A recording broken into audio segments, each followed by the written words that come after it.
प्रिय दर्शकों, नमस्कार। ज्योतिषम चैनल में आपका स्वागत है।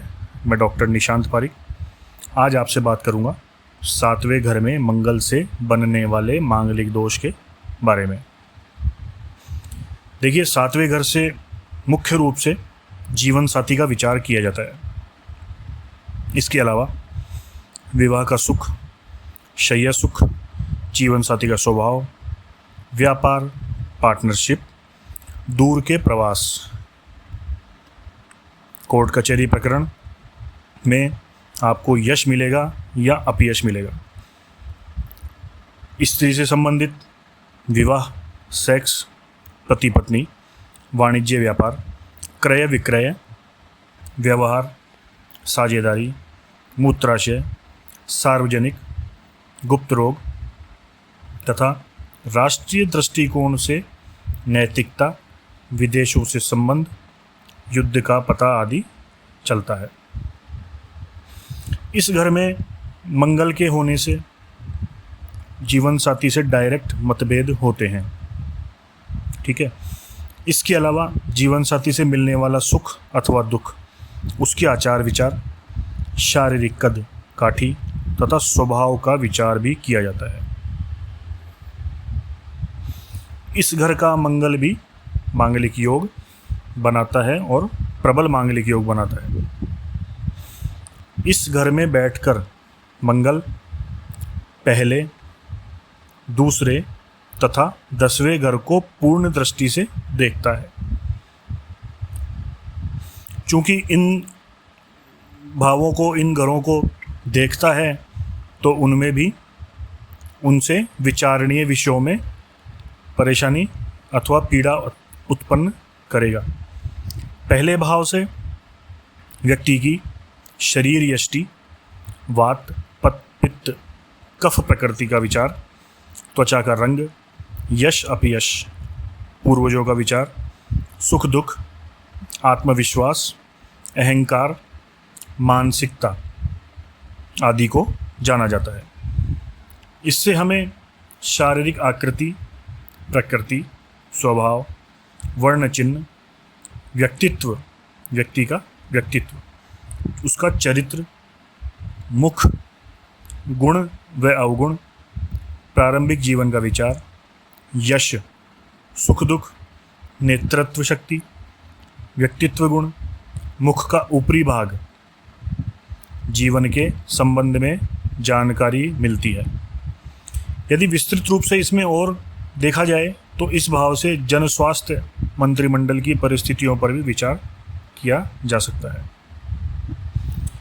तो मंगल 7वें भाव में बैठ करके पहले भाव को अपनी पूर्ण दृष्टि से इन विषयों में पीड़ित करेगा।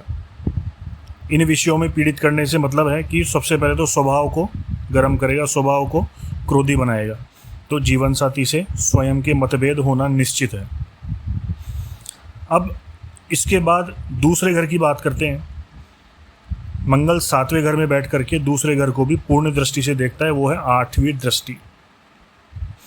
दूसरे भाव से व्यक्ति की आर्थिक स्थिति, परिवार का सुख, घर की स्थिति, दाईं आंख, वाणी, जीभ, खाना पीना, प्रारंभिक शिक्षा, संपत्ति आदि के बारे में विचार करते हैं। इससे कुटुंब के लोगों के बारे में भी जाना जाता है। धन की विचार, धन की बचत, सौभाग्य, लाभ हानि, आभूषण, दृष्टि यानी देखना, स्मरण शक्ति, नाक, ठुड्डी, दांत, स्त्री की मृत्यु, कला, सुख, गला, कान तथा मृत्यु का कारण भी जाना जाता है। इस भाव से अगर विस्तृत रूप में देखें तो राजदंड अथवा सरकारी जो दंड मिलता है उसका विचार किया जाता है। इसके अलावा राजस्व, जनसाधारण की आर्थिक दशा, आयात एवं वाणिज्य व्यवसाय के बारे में भी विचार किया जा सकता है, जो कि संहिता शास्त्र के अंतर्गत आता है। अब बात करते हैं 10वें भाव की। ठीक है। यहाँ से 7वें घर से व्यक्ति 10वें भाव को पीड़ित करता है। मंगल इस भाव में बैठ करके 10वें भाव में विचारणीय जो विषय हैं, जैसे पद प्रतिष्ठा, आपका बॉस जहां आप नौकरी करते हैं वहां का हेड, सामाजिक सम्मान, कार्य क्षमता, पिता का सुख, नौकरी व्यवसाय, शासन से लाभ, घुटनों का दर्द, लड़की की सास यानी सासू आदि के बारे में विचार किया जाता है। इससे हमें विस्तृत रूप में देखें तो पिता, राज्य, व्यापार, नौकरी, प्रशासनिक स्तर, मान सम्मान, सफलता, सार्वजनिक जीवन, घुटने, संसद, विदेश व्यापार, आयात निर्यात, विद्रोह आदि के बारे में पता चलता है। तो मंगल 7वें भाव में बैठ करके इन सभी चीज़ों को पीड़ित अवश्य करता है और लगभग सभी चीज़ों से संबंधित, सभी चीज़ों से मतलब व्यक्तिगत जीवन में तो अवश्य ही अशुभ फल देखने को मिलते हैं। अब यदि व्यापार, वाणिज्य, व्यवसाय अथवा नौकरी की बात करें कि जो नौकरी ही अगर ऊष्मा वाली है, एग्रेसिव नेचर के लोगों के लिए होती है, जैसे पुलिस की हो गई, सेना के लिए, तो वहाँ वो नुकसान नहीं करेगा, वहाँ आपको एक फ़ायदा देगा। लेकिन व्यक्तिगत जीवन में अवश्य परेशानी पैदा करेगा, क्योंकि हर ग्रह का अच्छा और बुरा दोनों पहलू होते हैं। एक पहलू तो अच्छा देता है, दूसरा पहलू खराब कर देता है। इसलिए हमें दोनों का सामंजस्य बैठा करके फिर ग्रह का उपयोग करना चाहिए। इसमें सबसे अधिक अशुभ फल जीवन साथी के विषय में प्राप्त होते हैं। यदि मंगल 7वें भाव में मेष, सिंह, वृश्चिक, मकर, कुंभ राशि में हो तो व्यक्ति के 2 विवाह के योग भी संभावित होते हैं। यदि मंगल मिथुन, सिंह, कन्या, धनु, मकर व वृश्चिक राशि का हो तो व्यक्ति स्वभाव से घमंडी, दुराचारी, चरित्रहीन तथा जीवन साथी से धोखा करने वाला होता है। 7वें तथा 8वें घर का मंगल अधिक कष्टकारी होता है।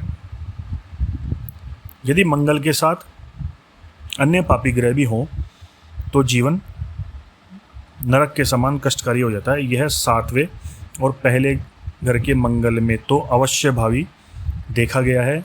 अनेक जन्मपत्रियों में देखा गया है कि 7वें और पहले घर के मंगल ने तो परिवार बिगाड़ा ही बिगाड़ा है, और परिवार व्यक्ति स्वयं अपने हाथों ही बिगाड़ता है, अपनी सोच से ही बिगाड़ता है। उसे ये पता नहीं होता, सोच समझने की शक्ति मंगल के कारण नष्ट हो जाती है कि वह सही स्टेप ले रहा है या गलत स्टेप ले रहा है। और यदि उसे कोई समझाता है तो वह उसे समझाइश अथवा सलाह नहीं लग करके आदेश लगता है कि कोई मुझे आदेश कैसे दे सकता है, अथवा मैं दूसरे की बात मानूंगा तो मेरी नाक नीची हो जाएगी। इस प्रकार के प्रभाव इन मंगल के कारण प्राप्त होते हैं। इसलिए शादी करने से पहले इन चीज़ों का अवश्य विचार करना चाहिए।